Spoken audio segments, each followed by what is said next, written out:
สบายดีท่านผู้ชมที่เคารพตอนรับท่านผู้ชมเข้าสู่การรายงานข่าวภาคเที่ยงจากหงข่าวโทรภาพแห่งซาลาวพบกันในเที่ยงของวันอังคารที่ 30 ธันวาคม 2025หับนาทีรายงานข่าวภาคนี้ข้าพเจ้าสุริวัลย์ พลเยี่ยมท่านผู้ชมข่าวภาคนี้เขาก็มีหลายข่าวที่สำคัญมานำเสนอทั้งข่าวภายในข่าวต่างประเทศพร้อมด้วยข่าวกีฬาทำอีนี้ไปที่ข่าวของคณะพรรคฮักฐานโทรภาพแห่งซาลาวสำเร็จกองประชุมใหญ่ครั้งที่ 4ในวันที่ 29 ธันวาคม 2025โดยกองประชุมได้รับห้องเอาคณะพรรคฮักฐานสุดใหม่เพื่อสืบต่อนำพาซี่นำเวียกงานโทรภาพแห่งซาลาวในระยะ 5 ปีต่อหน้ากองประชุมใหญ่ครั้งที่ 4 ของคณะพรรคฮักฐานโทรภาพแห่งชาติลาวได้ไขขึ้นอย่างเป็นทางการในวันที่ 29 ธันวาคม 2025ที่ห้องประชุมใหญ่ของคณะโฆษณาพรมศูนย์กลางภาคโดยภายใต้การเป็นประธานของสหายปริญญาเอกวรรณตรีคำวานวงศากรรมการคณะพรรคคณะโฆษณาพรมศูนย์กลางภาคเลขาคณะพรรคฮักฐานผู้อำนวยการใหญ่โทรภาพแห่งชาติลาวเป็นเกียรติเข้าร่วมของสหายคำพันธ์เพยยวงศ์คณะเลขาธิการศูนย์กลางภาคเลขาคณะพรรคหัวหน้าคณะโฆษณาพรมศูนย์กลางภาคประธานสภาทฤษฎีศูนย์กลางภาคมีเลขาคณะพรรคฮักฐานบรรดาหน่วยพรรคอ้อมข้างคณะโฆษณาพรมศูนย์กลางภาคบรรดาสมาชิกพรรคสมบูรณ์102สหายสมาชิกพรรคสำรอง10สหายพร้อมด้วยสมาชิกพรรคบำนาญเข้าร่วมกองประชุมใหญ่ครั้งนี้บรรดาสมาชิกพรรคได้ยกสูงความรับผิดชอบของตนคนครัวและเป็นเอกสารกันห้ามห้องเอาบทรายงานการเมืองของคณะพรรคฮักฐานโทรภาพแห่งชาติลาวครั้งที่ 4ที่ได้ตีราคาการจัดตั้งปฏิบัติมติของประชุมใหญ่ครั้งที่ 3ของคณะพรรคฮักฐานในระยะ 5 ปีผ่านมาซึ่งได้แสดงให้เห็นถึงผลสำเร็จอันใหญ่หลวงในการนำพาซี่นำเวียกงานรอบด้านถึงว่าจะประเสริญหน้ากับความยุ่งยากทางด้านเศรษฐกิจการเงินและการแพร่ระบาดของพยาธิโควิด -19 ก็ตามคณะพรรคฮักฐานโทรภาพแห่งชาติยังรักษาได้ความสามัคคีเป็นเอกภาพสมาชิกพรรคและพนักงานมีความอุ่นเอียนทุนเชียงเสื่อมั่นต่อการนำพาของพรรคเวียกวิชาเฉพาะสำเร็จการถ่ายทอดสดและการรายงานข่าวเหตุการณ์สำคัญของชาติและสากลอย่างหลวงหลายโดยเฉพาะแม้นการรับใช้3วันประวัติศาสตร์ของชาติในปี 2025 70 ปีวันสร้างตั้งพรรคประชาชนปฏิวัติลาว50 ปีวันสถาปนาสาธารณรัฐประชาธิปไตยประชาชนลาว105 ปีวันคล้ายวันเกิดประธานไกรสอนพรหมวิหารกองประชุมสมัยสามัญของสภาแห่งชาติสุดที่9กองประชุมสุดยอดอาเซียนกองประชุมไอปางานมหกรรมกีฬาแห่งชาติและงานบุญต่างๆใน5 ปีผ่านมาผลิตข่าวและบทต่างๆได้ทั้งหมด 84,000 กว่าเทื่อข่าวรวมทั้งข่าวภาษาลาวอังกฤษฝรั่งเวียดนามกึมมุและมงหันเปลี่ยนจากระบบอนาล็อกไปสู่ระบบดิจิตอลเทื่อละก้าวปรับปรุงระบบการกระจายออกอากาศเป็น Full HD โดยเฉพาะโทรภาพแห่งชาติลาวช่อง 3ผลิตและส่งรายการออกอากาศได้ 5,500 กว่าเทปนำไส้ดาวเทียมลาวแซดและขยายการกระจายผ่านสื่อสังคมออนไลน์ YouTube Facebook พิเศษใน5 ปีผ่านมาสามารถขยายมหาชนผู้ก้าวหน้าเข้าเป็นสมาชิกสมบูรณ์ได้38สหายและสำรอง27สหายซึ่งได้ลื่นคาดหมายที่วางไว้กองประชุมได้รับร้องเอาแผนจุดสุ่มพัฒนาเวียกงานของโทรภาพแห่งชาติลาวในระยะ 5 ปีต่อหน้าปี 2026-2030 โดยมีจุดหมายรวมเพื่อพัฒนาโทรภาพแห่งชาติลาวให้เป็นกระบอกเสียงอันแหลมคมของพรรครัฐมีความว่องไวข้อมูลถูกต้องชัดเจนและหันเป็นทันสมัย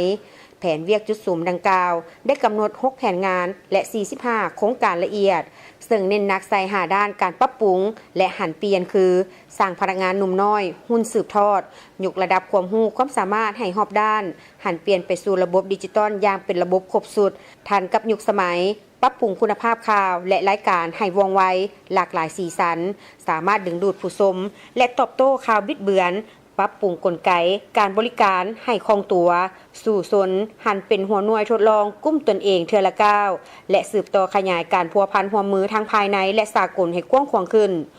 กองประชุมใหญ่ได้รับร้องเอาบทสำรวจการนำพาของคณะหน่วยภาคบริหารโทรภาพแห่งชาติลาวในระยะ 5 ปีผ่านมา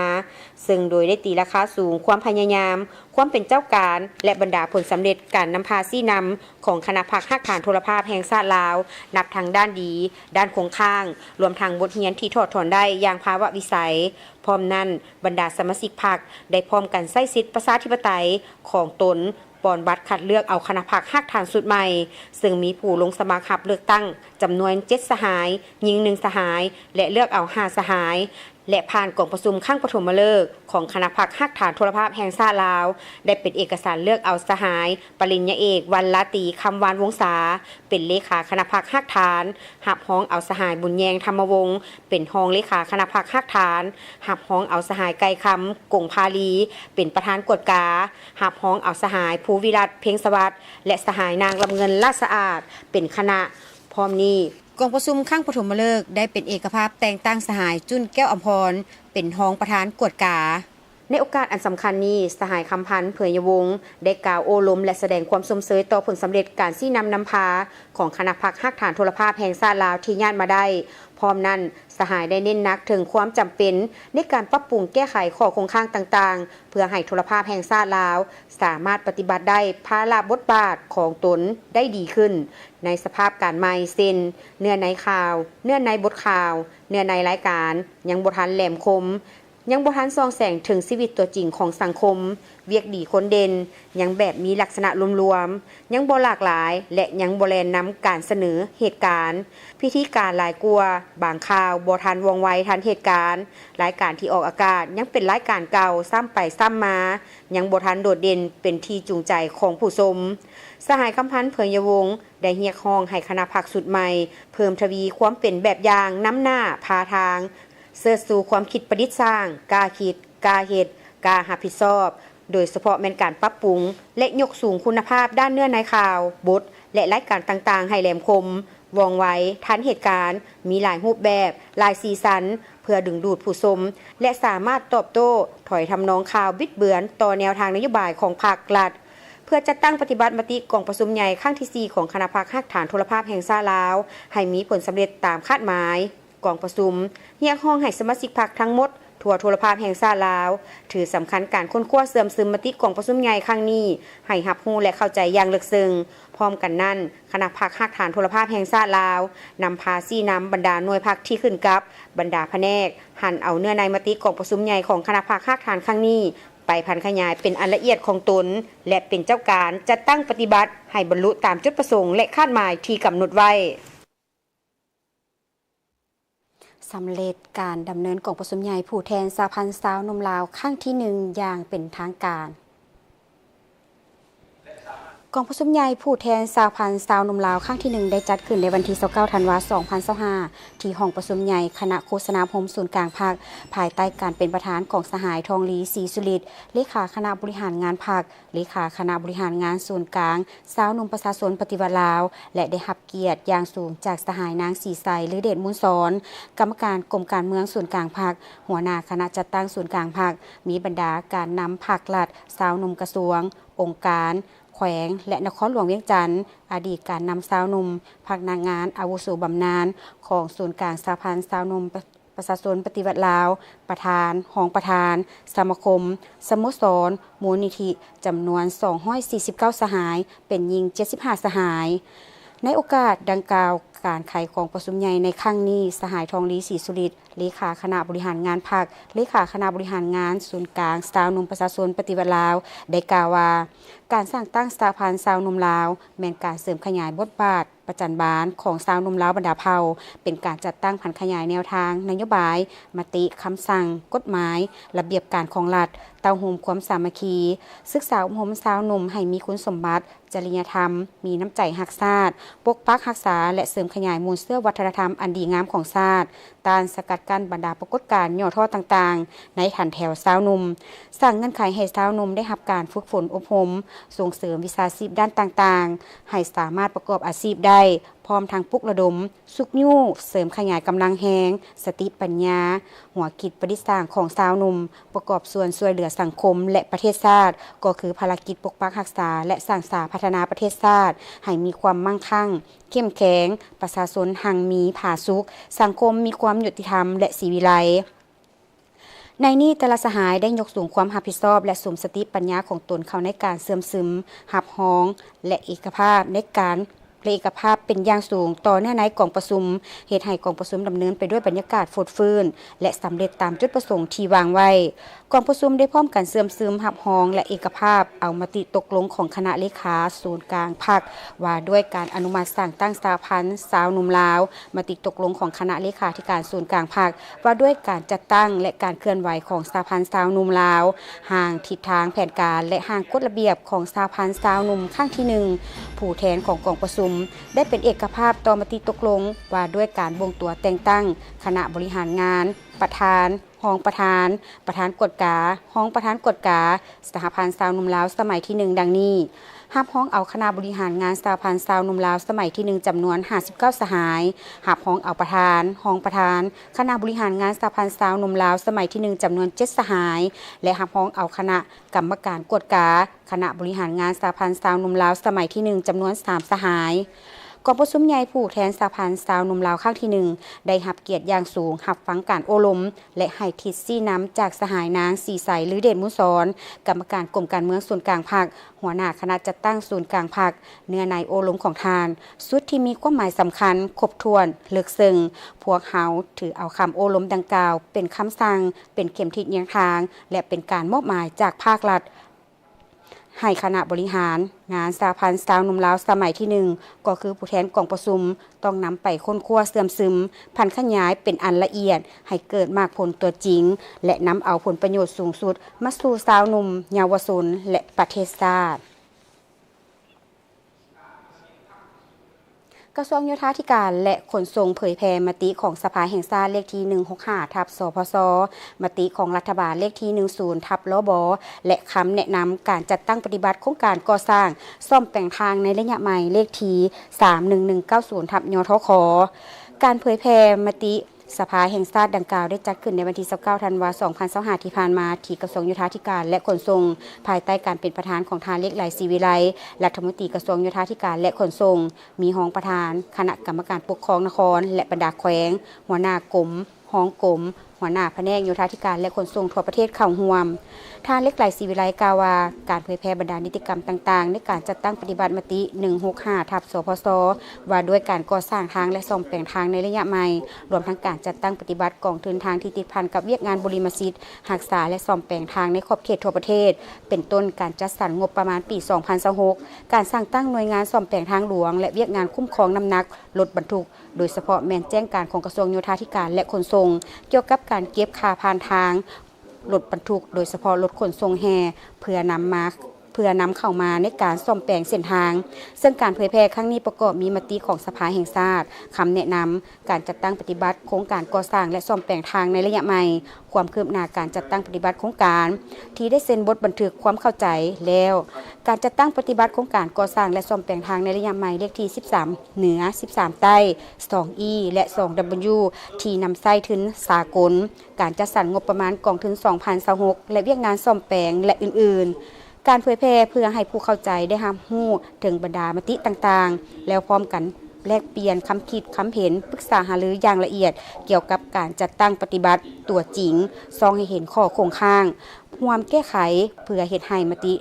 165/สพสดังกล่าวนี้สามารถจัดตั้งปฏิบัติได้อย่างมีประสิทธิผลและเกิดเป็นรูปธรรมโดยไวที่สุดในใส่ปกปักรักษาเส้นทางให้มีอายุการนำใช้เส้นทางที่ยาวนานลดพรการใช้งบประมาณของรัฐให้ในการบูรณะรักษาและซ่อมแปลงทางหลวงพร้อมทางลดพรการเกิดอุบัติเหตุประกอบส่วนเข้าในการพัฒนาเศรษฐกิจสังคมของชาติไปต่อที่กรมแผนการกระทรวงการเงินจัดกองประชุมสรุปเรื่องงานการจัดตั้งปฏิบัติเพื่อปิดโครงการควบคุมความเสี่ยงภัยพิบัติธรรมชาติในคงเขตอาซีตะวันออกเฉียงใต้ภายหลังจัดตั้งปฏิบัติเป็นเวลา8ปี 2017-2025 ซึ่งได้จัดขึ้นในวันที่29ธันวาคม2025กองประชุมโดยการเป็นประธานของทานนางพรวรรณอุทวงศ์รองรัฐมนตรีกระทรวงการเงินประธานคณะชี้นำโครงการมีทานจันทเนศบัวลภารองรัฐมนตรีกระทรวงเกษตรกรรมและสิ่งแวดล้อมรองประธานคณะชี้นำโครงการมีรองประธานคณะกรรมการปกครองแขวงอุดมไซพร้อมคณะรับผิดชอบเวียกโครงการจากบรรดาแขนงการที่เกี่ยวข้อง โครงการควบคุมความเสี่ยงภัยพิบัติธรรมชาติในโขงเขตอาซีตะวันออกเฉียงใต้ได้ริเริ่มจัดตั้งปฏิบัติแต่ปี 2017 เป็นโครงการช่วยเหลือทางการเพื่อการพัฒนาจากธนาคารโลกซึ่งมีมูลค่าทั้งหมดจำนวน56ล้านดอลลาร์สหรัฐในนั้นเป็นเงินกู้ยืมจำนวน55ล้านดอลลาร์สหรัฐและเป็นทุนช่วยเหลือล่าจำนวน1ล้านดอลลาร์สหรัฐมีระยะการจัดตั้งปฏิบัติ8ปีคือปี 2017 หาปี 2025 ประกอบมี5หน้าเวียกหลักและองค์ประกอบคือการคุ้มครองความเสี่ยงภัยน้ำท่วมในตัวเมืองแขวงอุดมไซ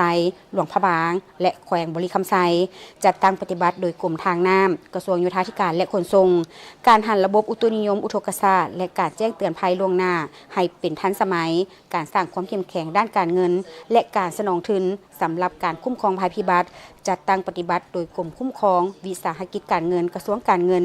การเสื่อมสารการลดพรความเสี่ยงภัยพิบัติธรรมชาติเข้าในกระบวนการลงทุนของรัฐและเวียกงานบริหารโครงการจัดตั้งปฏิบัติโดยกรมแผนการกระทรวงการเงินสำหรับกลไกการตอบโต้ฉุกเฉินต่อเหตุการณ์ภัยพิบัติเป็นแผนงานที่บ่มีงบประมาณแต่สามารถจัดสรรมานำใช้ได้ในกรณีมีเหตุการณ์ภัยพิบัติเกิดขึ้นฉุกเฉินโครงการดังกล่าวได้สร้างตาฟังเจือนสำเร็จหลายกว่า 18 กิโลเมตรในแขวงอุดมไซหลวงพระบางและบริคำไซเพื่อสามารถปกป้องประชาชนได้หลายกว่า 37,000 คนและเนื้อที่หลายกว่า9ตารางกิโลเมตรจากภัยน้ำท่วมระบบแจ้งเตือนภัยพิบัติที่ทันสมัยภายใต้การคุ้มครองของกระทรวงเกษตรกรรมและสิ่งแวดล้อมสถานีอุตุนิยมและอุทกศาสตร์70 แห่งได้รับการติดตั้งและปรับปรุงขึ้นใหม่เหตุให้การพยากรณ์อากาศและการแจ้งเตือนภัยน้ำท่วมมีความชัดเจนขึ้นและทันการขึ้นกว่าเก่าการซื้อประกันภัยพิบัติของสาธารณรัฐประชาธิปไตยประชาชนลาวข้างทำอิฐและสาธารณรัฐประชาธิปไตยประชาชนลาวสามารถเข้าถึงเงินสดเสริมประกันภัยจำนวน 4.5 ล้านดอลลาร์สหรัฐในระหว่างปี 2022 หา 2024 เพื่อมาหับไส้เข้าในเวียกงานตอบโต้ฉุกเฉินภัยพิบัตินี่แม่นมากผลที่สำคัญในการสร้างความเข้มแข็งให้การเงินภาครัฐการเสริมสร้างเวียกงานคุ้มครองความเสี่ยงภัยพิบัติธรรมชาติเข้าในแผนพัฒนาเศรษฐกิจสังคมแห่งชาติ5 ปีครั้งที่ 9 และแผนการลงทุนของรัฐเห็นให้ความเข้มแข็งด้านการลงทุนกลายเป็นบุริมสิทธิ์หลักของชาติให้มีความยืนยงไปที่สถาบันการเมืองการปกครองแห่งชาติเฉลิมฉลองวันต้านการส่อราษฎร์บังหลวงสากลครบรอบ22 ปีวันที่ 9 ธันวาคม 2003 หาที่ 9 ธันวาคม 2025เพื่อประกอบส่วนเป็นเจ้าการในการจัดตั้งปฏิบัติเวียกงานสกัดกั้นและต้านการส่อราษฎร์บังหลวงในทุกรูปแบบในตอนเช้าของวันที่ 30 ธันวาคม 2025 นี้สถาบันการเมืองและการปกครองแห่งชาติได้เฉลิมฉลองวันต้านการส่อราษฎร์บังหลวงสากลครบรอบ22 ปีภายใต้การเป็นประธานของรองศาสตราจารย์ภูวงศ์อุ่นคำแสนหัวหน้าสถาบันการเมืองและการปกครองแห่งชาติพร้อมด้วยพนักงานครูอาจารย์และนักศึกษาเข้าร่วมรองศาสตราจารย์ภูวงศ์อุ่นคำแสนกล่าวว่าการโฮมชุมนุมในครั้งนี้เพื่อเฉลิมฉลองวันต้านการส่อราษฎร์บังหลวงสากลครบรอบ22 ปีซึ่งสปป.ลาวพวกเฮาได้ลงนามในปี 2003 และให้สัตยาบันในปีเดียวกันตลอดระยะเวลาที่ผ่านมาสปป.ลาวและสากลได้ปฏิบัติสิทธิและพันธะของตนอย่างตั้งหน้าในฐานะเป็นประเทศภาคีของสนธิสัญญาซึ่งในพิธีผู้เข้าร่วมได้รับฟังการรายงานการเคลื่อนไหวเวียกงานการต้านการส่อราษฎร์บังหลวงของสถาบันการเมืองและการปกครองแห่งชาติปี 2025 วันสถาปนาปาฐกถาวันต้านการส่อราษฎร์บังหลวงสากลนำเสนอเกี่ยวกับผลร้ายที่เป็นภัยอันตรายของการส่อราษฎร์บังหลวงกฎหมายต้านการส่อราษฎร์บังหลวงและการจัดกิจกรรมถามตอบสนทนาความรู้พื้นฐานเกี่ยวกับเวียกงานต้านการส่อราษฎร์บังหลวงผ่านมาสถาบันการเมืองและการปกครองแห่งชาติมีความพยายามนำพาเวียกงานสกัดกั้นและต้านการส่อราษฎร์บังหลวงผ่านขยายเวียกงานดังกล่าวเป็นแผนงานอันละเอียดเข้าในแผนการเคลื่อนไหวการจัดตั้งปฏิบัติเวียกงานการเรียนการสอนในโครงเขตต่างๆเป็นต้นในแต่ละบทเรียนและยังยืนยันจะเอาใจใส่ประกอบส่วนและเป็นเจ้าการในการจัดตั้งปฏิบัติเวียกงานสกัดกั้นและต้านการส่อราษฎร์บังหลวงในทุกรูปแบบเพื่อความเจริญรุ่งเรืองของประเทศชาติในอนาคตไปที่พิธีเปิดปึ้มประวัติศาสตร์สังคมและวัฒนธรรมผลงานของฐานคำมาพรมกองนักประพันธ์ผู้ที่อุทิศตนให้แก่ประเทศชาติได้ตีพิมพ์ออกสู่สังคมแล้วในหอบทำอิฐจำนวน500 หัว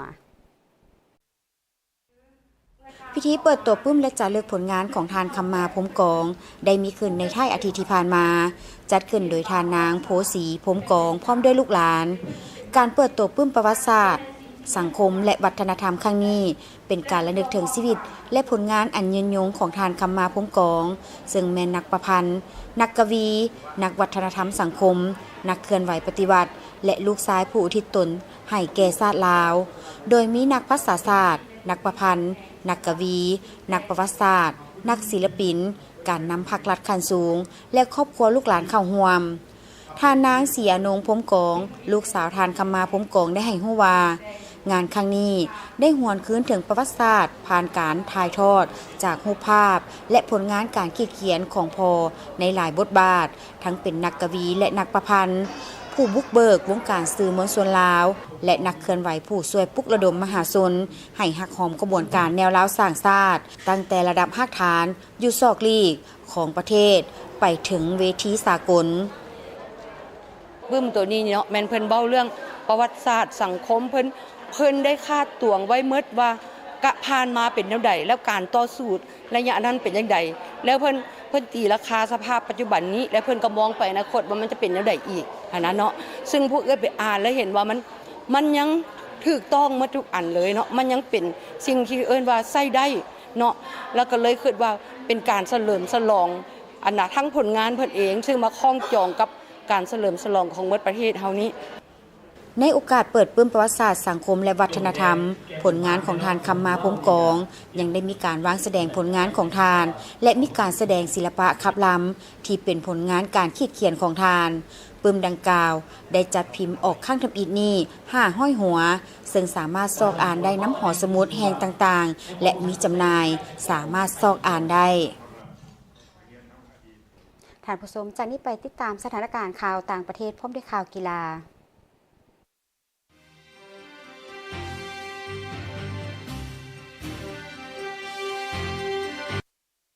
การค้าอิเล็กทรอนิกส์อยู่สาธารณรัฐสังคมเวียดนามในปี 2025 คาดว่าจะเกินคาด25ตื้อดอลลาร์